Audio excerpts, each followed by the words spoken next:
Good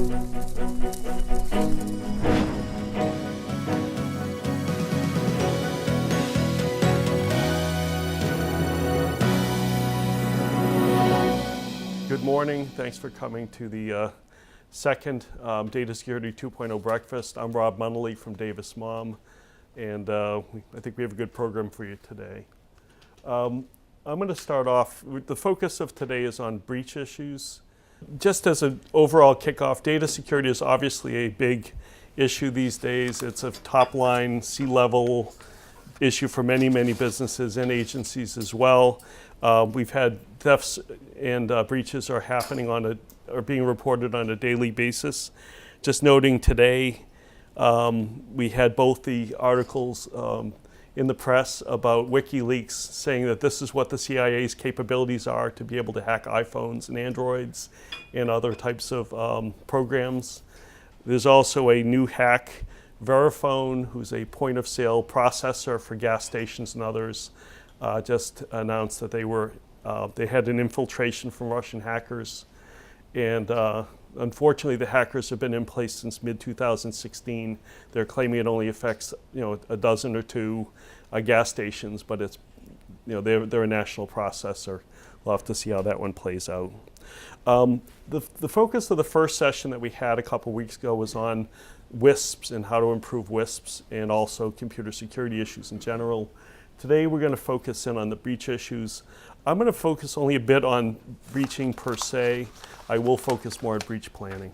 I'm going to cover the 4 bullets on this one on that. First one is I think that people should have an incident response plan as part of their WISP. It's something that a lot of clients don't have, and I think it's something that everyone has to have, should have. Again, the more complex the entity, the more important that is. And then as part of the planning, we'll talk about you need an internal team, you need external resources, and then you really should have an action checklist for things that you shouldn't forget about in the event you get hit with a breach. The big point in that is that breaches are stressful. You have a breach, you find this out, you're thrown off your heels, you're nervous, you're panicking, there's potential press and public implications. This is not the time to wing it. You really should have these things thought through ahead of time so that you can go to your guide, start working through the issues, and then dealing with things as they come. So in terms of plan development, I just put a bullet list of people you should think about being on your internal team. Under Massachusetts state law, you have to have a responsible manager responsible for your program, at least as a private business on that. I know the state agencies and municipal agencies that may have their own procedures on that. But you should have your responsible manager on the group who's able to lead it, manage it, and help deal with the issues. You should consider strongly having a top company officer on the team, because in many cases you have to have resource commitments, and you want somebody who can both keep the top executives in the loop and can authorize payments quickly if need be. The legal, enough said on that. Internal legal is obviously helpful. Communications, there's a lot, again, breaches are often public facing and internal facing issues. You want somebody who can handle the messaging, both internal to your employees and external to your, to the press and other people who might get involved. IT manager, again, obviously, if you have an IT issue, you need to have that person in play. HR is usually a really good idea, just because so many of these also, whatever they affect, they also affect employees, and you want to have the HR person who can manage those issues. And then operations. Now, it depends on the nature of the breach. If it's a big retail organization, you're having a breach, it's going to have website impacts. People will start calling the company more to find out what's going on. It depends also what your breach plan is, but somebody should be thinking about how that affects call centers, website, staffing, that type of thing is always helpful. Okay, then in terms of external, that's the other thing to think about as you're doing this, and this is something you should think about in advance. Who are your outside resources that you really need to think about and have ideally identified ahead of time? One of them is outside breach counsel. That's often a good idea. In fact, I would recommend it strongly in the sense that you want to be able to protect the work product as you're developing your breach response as much as you can. So it's nice to have somebody who can both guide you and help protect the stuff that can be protected. Computer forensics personnel, we're going to hear from Mark in a little bit. That's important. If your computer system is hacked, you need to know what to do about it. And the time in the middle of a crisis is not the time to be interviewing people or, or checking. In a perfect world, you have the person either identified or on retainer ahead of time. In a perfect world, you would have somebody like Mark actually do a site visit to take a look at what you have, so that in the event there's a problem, they at least know, they're familiar with your systems, and it's not square one for them either. So that's something that's, I think, a good idea. Insurance brokers, that's critically important for a lot of private businesses in particular, because we had a presentation on the first go-round from Charles Bellingrath from ARC talking about cyber insurance and other insurance issues. He made the point that when you have breaches can be incredibly expensive when you're a company that has a lot of personal information in it. And insurance coverages are very important. So whether you're covered by conventional policies, whether you have cyber policies, you need to know what the coverages are, what the notice periods are. And so your broker is somebody who should be a very early call when you have a problem. Depending on the business, I put on there outside PR and crisis management. There are definitely many firms out there these days who are in the business of managing crises when you're a public-facing company and you're in the middle of a breach. Again, if that's the type of business you have and your reputation is really important and you want to be able to manage press coverage when the stuff comes to light, that's somebody to think about. If that's somebody you want, make sure you have that person lined up. And then, of course, there's the kind of the computer network audit personnel. I'll talk a little bit at the end of this that whatever happens in a breach, you need to do a post-breach breach assessment of your systems, your policies, your procedures, because you don't want to have a recurrence of the same or similar types of problems. That if you really want to get fined by the state, that's one of the Attorney General's office has made clear that repetitive breaches on the same issues that weren't fixed is something that attracts their attention from an enforcement standpoint. You should also think ahead of time about what your action items would be in the event of a breach. And to some extent, if you can actually cook stuff up in advance, that's a good idea as well. So again, you're only tailoring things as opposed to inventing them new. A couple of bullet items that I put on there for the immediate response is that, first of all, you need to form your team. We've talked earlier about having an internal team in place and identified. So this time, depending on the breach, you really want to be in position to actually have the people in, identify them, let them know that there's a breach, have a conference call to start the process of what are we going to do about this thing. Again, breach counsel, get your breach counsel in the door if you can. Another one is just to record the date and time the breach is discovered. That's going to be critically important because it's something you're going to have to tell people. You'll have to tell the agencies that review these types of breaches, when did you discover the breach, because you have to respond in a reasonable time, so you need the start confirmed. Getting forensics on site. Again, if it's a computer, somebody like Mark or somebody on his team, get them there immediately. This is, again, you don't want, I'll talk about that, and Mark will talk about that in a little more detail, but the problem is that, and again, it'll deal with what Pat comes up with later on as well, which is that you need to be able to explain to a regulator or to a court that what you did was reasonable. And if you, for example, have your internal people start fixing the computer systems after the breach, and somebody says, well, how do you know you got everything? How do you know that you've handled things reasonably? You need to take a forensic picture of your system before, in the state it was at the time you discovered the breach, so that then you can say, okay, this is what we had, this is what we've done since then, and there's essentially a chain of custody on it. Good thoughts on that to be able to do that. And again, part of the forensics is just, again, protect the computer, make sure that that people don't just fiddle around with the computer system till you know what you're doing. Those are kind of some of the immediate term things, to the extent you can do them. Next one is just some of the next ones. Again, part of this is where the breach counsel helps, but you have to start interviewing the people who know what's going on, find out what the internal story is about what happened, how it happened.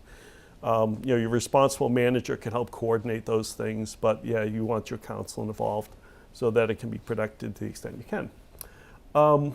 Communication is very important then, because at this point when you have the breach, at some point people inside your organization are going to find out that something's going on.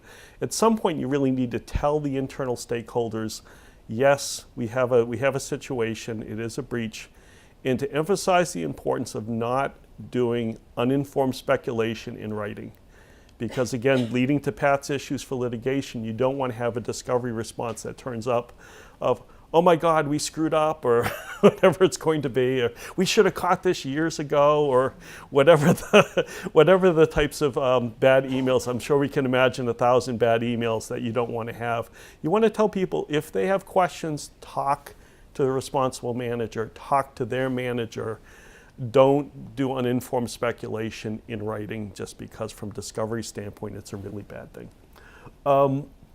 Okay, then one of the important things to think about is at a gut level is sometimes a company thinks it's been hacked, and it will make public statements about that, and then it turns out that they weren't. It was something that they had an error, there was something that they technically was wrong. That's incredibly embarrassing, and it's bad for your reputation. I would try to avoid making public statements until you're sure that you actually have been breached. Again, I don't know how working that in the field is going to be interesting for some companies, but just keep that principle in mind. Don't jump the gun about making public statements. Try to wait until you're sure that something's wrong before you start shifting into the public phase of your response. And then, of course, the big thing afterwards is you're going to have to figure out who is affected by this breach. That's one of the focuses of your internal processes, because ultimately, once you figure out who's been affected or potentially affected, that'll trigger the extent of what you have to do from a breach response standpoint. So part of that is just figuring out, and again, there's a systems aspect of that, there's a management aspect of that, but you have to figure out who is affected, because then you're going to have to meet the obligations with respect to all those people. A couple of other key action items you should keep in mind as you're thinking about breach planning and preparation. One of them is that you often have non-statutory obligations with respect to data responses. The obvious instance of this is the one I've mentioned up there on the screen, which is that healthcare. In many cases, you have people who have business associate agreements, where it's how you exchange protected health information under HIPAA and high-tech laws. There are often contractual provisions that say with your partner, if you have a breach, you have to notify by X amount of time. You have to do a full report within 14 business days or whatever it is. It's a great idea to track those obligations ahead of time, so that while you're in the midst of breach planning and crisis management, you have to realize that you have to start talking to your vendors and meet the deadlines you've agreed to contractually. Again, the insurance, and the other one would be is in the PCIA land.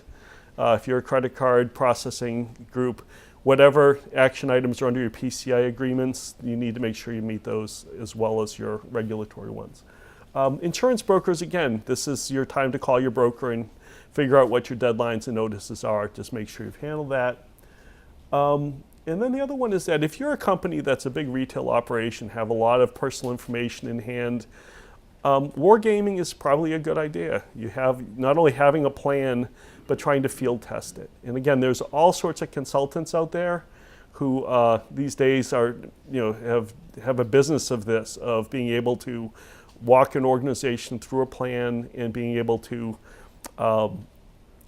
simulate a breach and how people respond.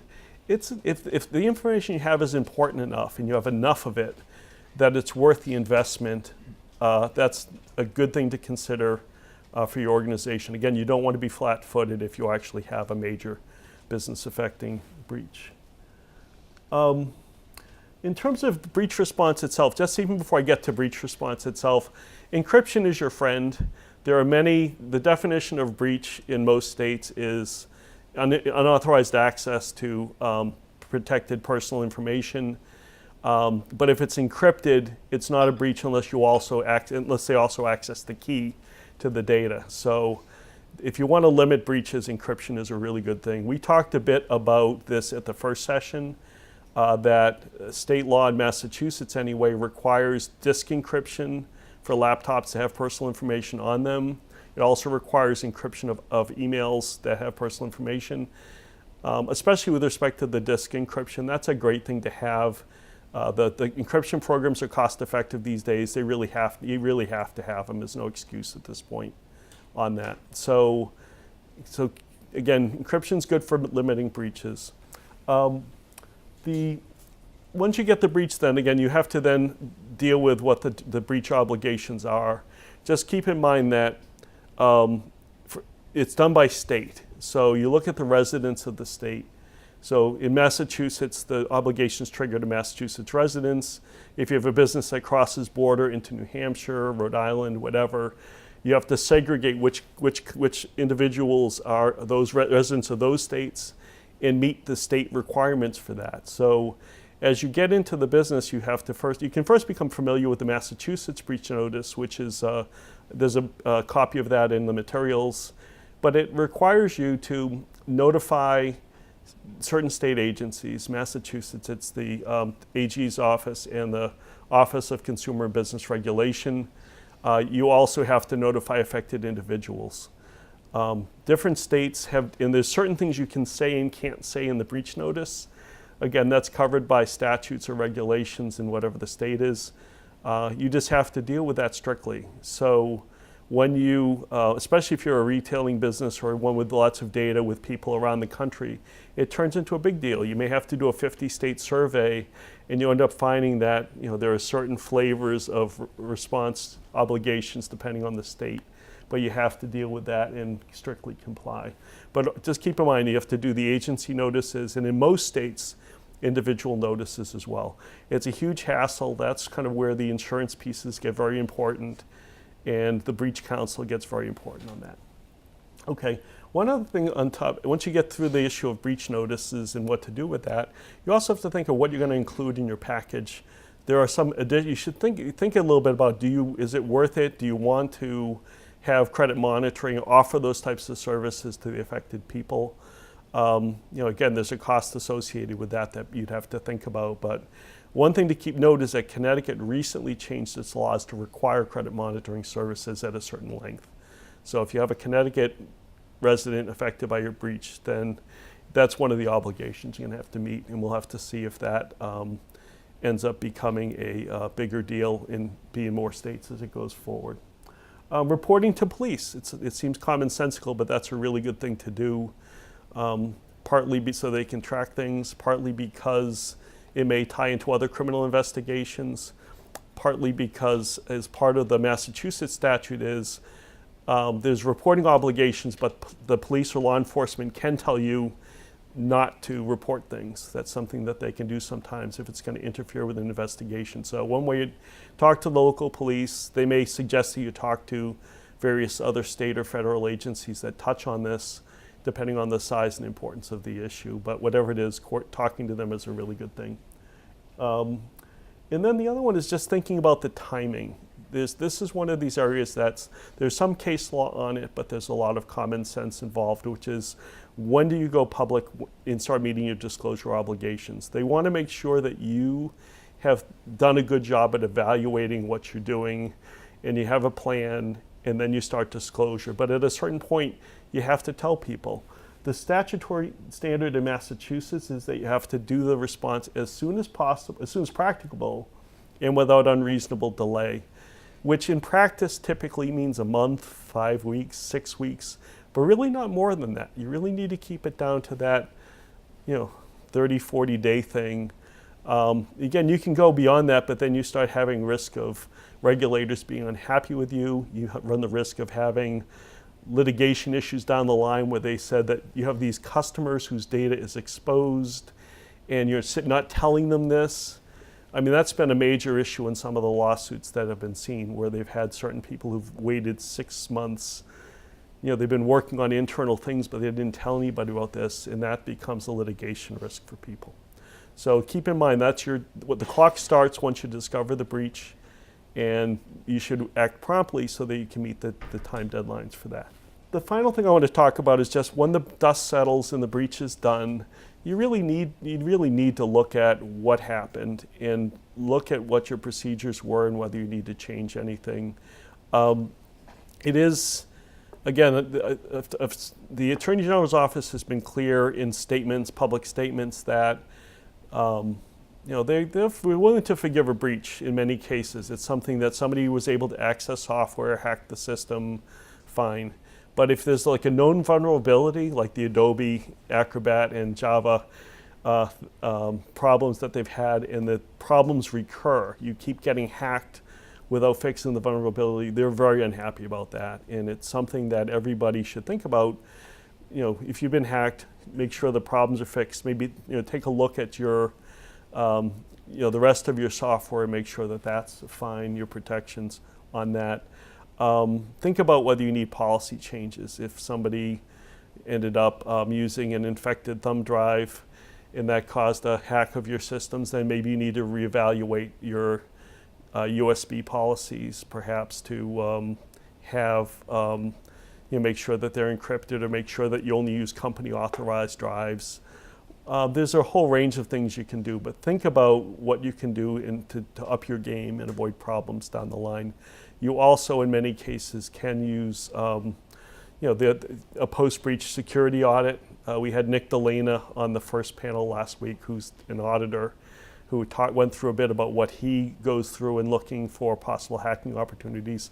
Having somebody like Nick come in and do penetration testing to make sure that you're all set is probably something you should consider, especially when it's a major breach. And same with cyber insurance coverages as well.